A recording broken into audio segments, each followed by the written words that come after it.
নমস্কার বন্ধুরা, মাইক্রোস ব্লগে তোমাদের সবাইকে অনেক অনেক স্বাগতম। ভাই আজকে বানাবে সয়া চানা। তাহলে চলো দেখি। এখানে নিয়েছে চানাটাকে ধুয়ে প্রেসারে বসিয়ে দিয়েছে। আর এদিকে নিয়েছে আলু ছোট ছোট করে কেটে সামান্য একটু তেল আর নুন দিয়ে সিটি দিয়ে নেবে। আর দেখো এইদিকে চানাটা সেদ্ধ হয়ে গিয়েছে। আর সয়াবিনগুলো সেদ্ধ করে সুন্দর করে ধুয়ে জল ছড়িয়ে এখন ভাই সয়াবিনগুলোকে 2 পিস করে কেটে নিচ্ছে।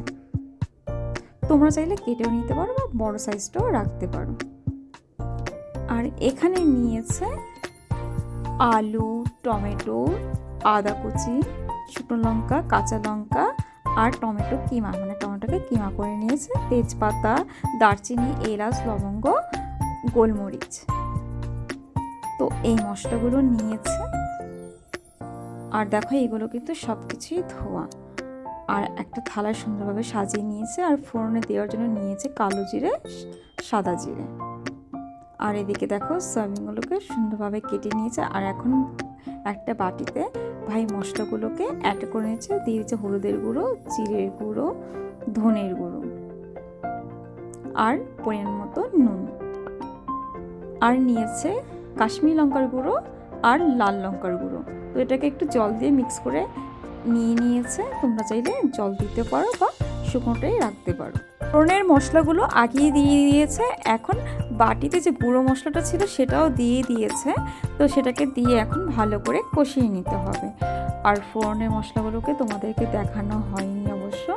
এদিকে দেখো আলুগুলো আগে থেকে ভেজে নিয়েছে ধনেপাতা কুচি আর টক দই। তো টক দইতে একটু সামান্য একটু নুন দিয়েছে। আর এখন দইটাকে ভালো করে ফেটিয়ে নিচ্ছে। এদিকে দেখো মশলাটা প্রায় কষিয়ে এসছে। এখন দিয়ে দিচ্ছে টমেটো কিমাটা। এখন এটাকে দিয়ে একটু ভালো করে কষিয়ে নিতে হবে। যখন একটা কষানো হয়ে যাবে তখন দিয়ে দিবে ফেটিয়ে রাখা টক দই। তো টক দইটাকে দিয়ে একটু ভালো করে নেড়ে নিচ্ছে। আর দেখো বন্ধুরা ঢেকে দিচ্ছে। আর এদিকে সয়াবিন আর আলুটাকে একসাথে নিয়ে নিয়েছে। আর যেহেতু এটা কষানো হয়ে গিয়েছে তার জন্য সয়াবিন আর আলুটাকে দিয়ে একদম লো ফ্লেমে ঢেকে ঢেকে কষাতে হবে। তো ঢাকনাটা খুলে নিয়েছে। আর দেখো বন্ধুরা এখন একটু নেড়ে দিচ্ছে। তো এটাও প্রায় কষানো হয়ে গিয়েছে। এখন দিয়ে দিবে সেদ্ধ করে রাখা চানাটা। তো চানাটাকে একটা গামলায় ঢেলে নিয়েছিল আর এখন দিয়ে দিচ্ছে। তো দিয়ে একটু ভালো করে নেড়ে দিচ্ছে যাতে মশলাগুলো ভালোভাবে মিশে যায়। আর দিয়ে দিচ্ছে সামান্য একটু নুন, মানে নুনটা একটু কম হয়ে গিয়েছিল তার জন্য। তো এখন এটাকে ভালো করে কিন্তু ফুটিয়ে নিতে হবে। আর দিয়েছে সামান্য পরিমাণের জল। তোমরা চাইলে জলটা দিতেও পারো, নাও দিতে পারো। আর যে কেটে রাখা টমেটো কুচিটা ছিল সেটাকেও দিয়ে দিয়েছে। তো এখন দিয়ে দিবে যে চানার মশলাটা, সেটাকে এখন দিয়ে দিবে। ভাইয়ের রেসিপিটি কেমন লেগেছে কমেন্টে জানিও।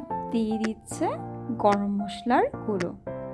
আর এখন এই চানা সয়াবিনটাকে ভালো করে ফুটিয়ে নিতে হবে। তো দেখো বন্ধুরা প্রায় হয়েই এসছে। এখন ধনেপাতা কুচি দিয়ে একটু ফুটিয়ে নামিয়ে নেবে।